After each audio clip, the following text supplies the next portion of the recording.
Hello friends, स्वागत है आपका मेरे हिंदी यूट्यूब चैनल पर गीत की हिंदी ज्ञान धारा। आज मैं आपके लिए लेकर आई हूँ हिंदी साहित्य की क्लास, जिसमें हम जो है कृष्ण काव्य पढ़ रहे थे।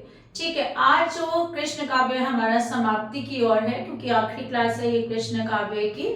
इसके अलावा मैं सामान्य हिंदी की कई कक्षाएं आपकी पहले ले चुकी हूँ, आदिकाल भक्तिकाल साहित्य में पढ़ा चुकी हूँ, और इसके साथ आपके लिए मैं PYQ सीरीज जो है लेकर आ रही हूँ, जिसके मैंने वीडियोस अपलोड किए हैं।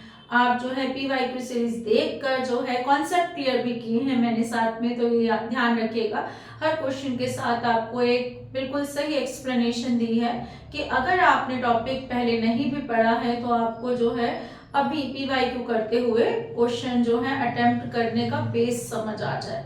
ठीक है, आज की वीडियो जो है एंड तक देखिएगा, चैनल को लाइक शेयर सब्सक्राइब करिएगा, और जो है कमेंट पे लिख के बताइएगा कि आपको कौन सी वीडियो सबसे ज़्यादा अच्छी लगी है।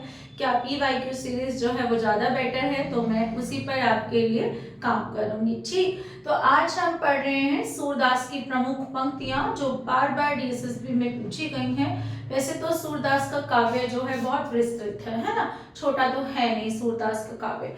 और कुछ पंक्तियां ऐसी हैं जो बोलने में बहुत अच्छी लगती हैं है, और जो है हमारी जुबान पर जो है उनका अपने आप से रस भी आ जाता है। अब वही पंक्तियां पूछने वाला एग्जामिनर भी एग्जाम में वही पंक्तियां डालता है जो मन में रस घोलती हैं।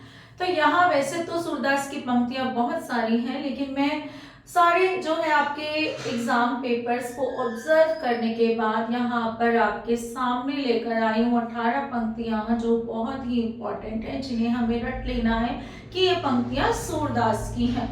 ठीक है, कोशिश करेंगे कि अगर कोई ट्रिक बन पाए आपको याद कराने की, तो मैं कोशिश करूंगी कि आपको साथ साथ याद भी करा दूं कोई ट्रिक से। तो चलिए शुरू करते हैं। सूरदास आपको पता है कृष्ण काव्य की सगुन मतलब सगुन भक्ति काव्य धारा में कृष्ण काव्य से संबंध रखते हैं, है ना। तो इनका परिचय हम पिछली कक्षाओं में पढ़ चुके हैं।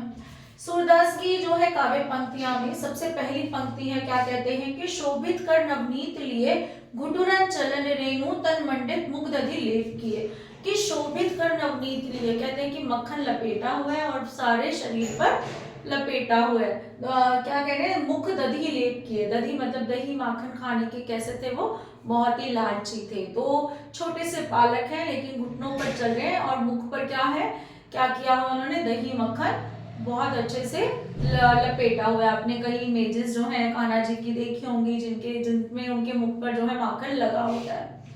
अगली पंक्ति है कि मैया कब ही बढ़ेगी चोटी। ये पंक्ति वो कब कहते हैं, कृष्ण अपनी माँ से पूछते हैं कि मैया मेरी चोटी कब बढ़ेगी, क्योंकि बलराम भाई है जो उनका बड़ा भाई जो है, तो उसकी चोटी यानी कि उस समय का वर्णन किया गया कि जो है लड़कों के भी लंबे बाल होते थे, तो जो है वो उनसे क्या लगाते हैं, एक तरीके से उनसे तुलना करते हैं बलराम से कि बलराम भाई की चोटी बढ़ गई है, मेरी कब चोटी पड़ेगी, मैं तो रोज दूध भी पीता हूँ, ठीक है, तुम मुझे रोज दूध भी पिला देती हो ये कहकर कि बलराम के जैसी मेरी चोटी हो जाएगी, लेकिन अभी तक मेरी चोटी नहीं बड़ी है, तुम मुझसे रोज झूठ क्यों बोलती हो।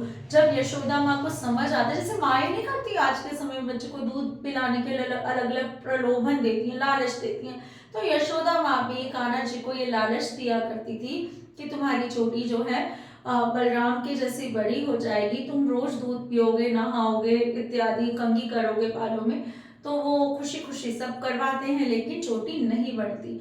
और जब माँ से प्रश्न पूछते हैं तो यशोदा माँ को हंसी आ जाती है। ठीक है, तो मैया कब ही बढ़ेगी चोटी। आए जोग सिखावन पांडे, ये पंक्ति किसमें से, भ्रमर गीत में से, कि जब जो है उद्धव जो है श्री कृष्ण का संदेश लेकर गोपियों के लिए आते हैं, तो उन्हें गोपियां जो है ताना स्वरूप कहती हैं कि आए जोक सिखावन पांडे, कि हमें बड़ा जोक सिखाने आए हो कि जो है ऐसे रहो वैसे रहो, हम तो कृष्ण की भक्ति में लीन है इत्यादि। सूरदास कृष्ण की भक्ति किए करते हुए क्या कहते हैं खुद के लिए कि मेरे नैन विरह की बेल भई, कि मेरे नैन जो है क्या हो गए, विरह, विरह मतलब दूरी, किससे, अपने इष्ट देव से दूरी की बेल बन गए हैं, यानी कि खत्म ही नहीं हो रहे, आंसू झरझर झड़ते जा रहे हैं। अखियां हरि दर्शन की प्यासी, एक ही आसक्ति थी उन्हें, एक ही ईश्वर में, कृष्ण में, तो उनके दर्शन की प्यासी हैं किसकी, सूरदास की अखियां। ऊधो तुम अपनो जतन करो। यहाँ पे फिर से जो है उद्धव संवाद से लिया है, गोपी उद्धव संवाद से, कि उद्धव तुम अपना जतन करो, तुम अपने लिए कोशिश करो। हम कह नहीं देते हमारे बारे में मत सोचो, तुम अपने लिए सोचो। ये कब है? भ्रमर गीत से जो है क्या है कि उद्धव समझाने आते गोपियों को, तो गोपियां उन्हें ही अलग से ताना दे देती है। निर्गुण कौन देश को वासी, क्या है कि समझ नहीं रहे हैं कि ये वास कौन से देश के वासी हैं, कि हम हमें क्या है कि निर्गुण बना दिया, निराकार बना दिया है। मूजत श्याम कौन तू गोरी, तो यहाँ पर जो है दोनों का वार्तालाप है राधा कृष्ण का। तो जो कह रहे हैं कि शायद उनकी पहली मुलाकात है या श्री कृष्ण ने राधा को देखा है, तो क्या कह रहे हैं? बूझत श्याम कौन तू गोरी, तो कि तुम कौन हो, ठीक है, तुम कौन हो गोरी। उर में माखन चोर गड़े, उर मतलब हृदय, हृदय में, सूरदास के हृदय में कौन गड़े हुए हैं, कौन जड़े हुए हैं? माखन चोर जड़े हुए हैं। मैया मोही दाऊ बहुत खिंचायो, दाऊ मतलब यहाँ पे फिर से बलराम का वर्णन है। जब छोटे दो भाई जो है लड़ाई करते हैं, या बड़ा भाई कई बार छोटे भाई को चिढ़ाता है, तो सूरदास ने कृष्ण की तरफ से यशोदा माँ को ये पंक्तियां लिखी कि दाऊ जो है यानी कि बलराम भाई जो है मुझे बहुत चिढ़ाते हैं।